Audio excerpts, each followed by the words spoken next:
Demokratik davlatlardagi parlament a'zolarining Xitoyga qarshi xalqaro tashkiloti bo'lgan parlamentlar aro ittifoqi 4 fevral ochiq xat e'lon qilib, Xitoyning jazo lagerlaridagi Uyg'ur qiz ayollarga yurgizilayotgan jinsiy xorlashlarga qarata xalqaro tekshirish olib berishni talab qilgan.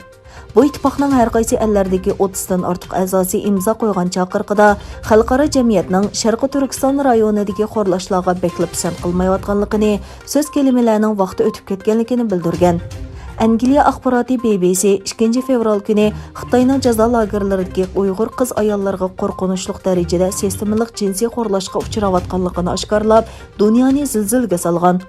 Ular uch xatda xalqaro parlamentlar aro ittifoqining Sharqi Turkiston jazo lagerlaridagi Uyg'urlarni asos qilgan oz sonliq millatlarning qo'rqinchli qiyin qistoq va bosqinchilikka uchrayotganligiga doir beoram qilarli xabarlarda o'zaro birlashadiganligini bildirgan. Ular uch xatda Xitoyni javobgarlikka tortishni talab qilib, biz Sharqi Turkistonda yuz berayotgan irqiy qirg'inchilik va insoniyatga qarshi jinoyat ustidan Birlashgan Davlatlar Tashkiloti boshchiligida xalqaro qonuniy tekshirish olib berishni, shuningdek har bir davlatning irqiy qirg'inchilikka qarshi turish ahdnomasidagi mas'uliyatiga javobgarlik bo'lishini hamda jiddiy holda kollektiv siyosiy harakat qo'llanib, bu dalillarga inkos qaytarishni chaqiramiz degan.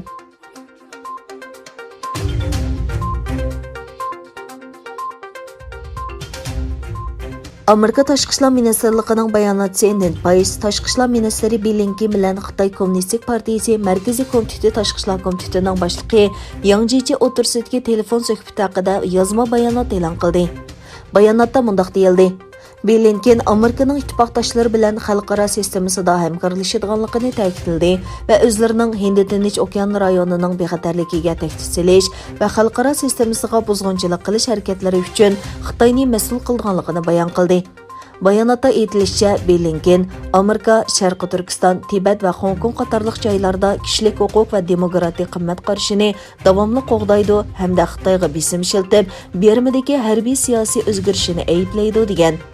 Amerika prezidenti Joe Biden payshanba kuni Tashqi ishlar ministrligida qilgan tashqi siyosiy nutqida Xitoyni dunyodagi eng muhim raqibimiz deb tasvirladi.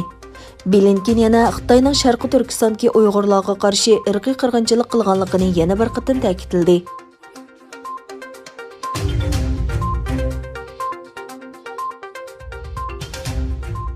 Washington Post gazetining 1 fevral xabar qilishicha, Xitoyning eng chong texnika shirkatlaridan biri bo'lgan Huawei osonliq millat odamlarini iz qo'g'lab tekshiroladigan Uyg'urlardan signal bergish ishlab chiqargandan keyin Huawei shirkatining Daniyada turishliq bo'limining aloqa ishlariga mas'ul muavin boshlig'i Tommy Zivesiki istifa bergan. Bu əməldar Xۇاۋېينى ommaviy nazorat va kishilik huquq masalasiga astoydil qaramadi degan. Tommy Zivesiki aslida bir muxbir bo'lib, 6 oy ilgari Huawei shirkatining Daniyadagi xabarlashish kasbi bo'limining vakolatchisi bo'lgan hamda izchil turda Xۇaۋېينى oqlab kelgan.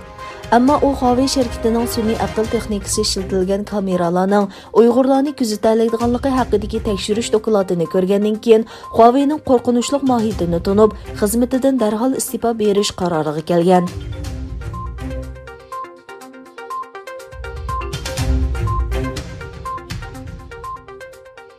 ئەنگىلىيە خىتاينىڭ چەت ئەلگە قاراتقان تەشۋىقات قانىلى bo'lgan Xitoy yer shari televiziya to'rining ruxsatnomasini bekor qilib, uning ئەنگىلىيەدىكى tarqitishini to'xtatgan.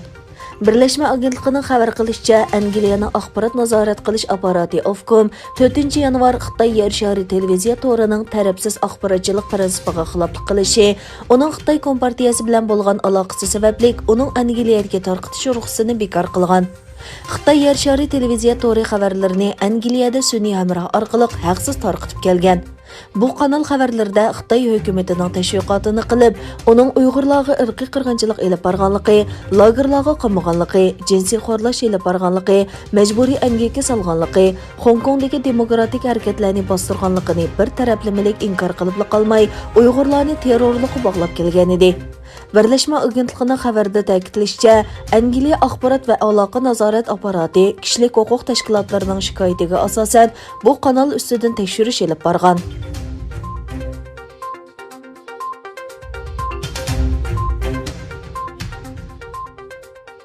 Beşinci fevral 1997 yildagi G'ulji qirg'inchiligining 24 yillik xotir kuni.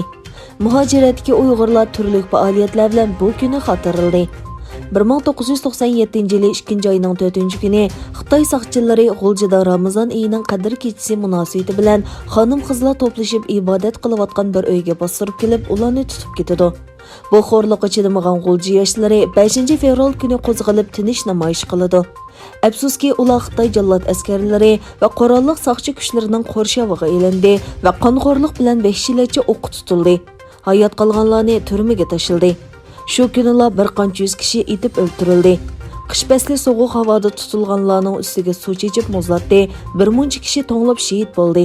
Vaqadan keyin keng ko'lamlik tutqun boshlangan bo'lib, ularning ko'pinchisining hozir izderigi yo'q bo'lib, intayin oz bir qismi jazo muddati to'shib qaytadan yo'riq dunyoga chiqargan.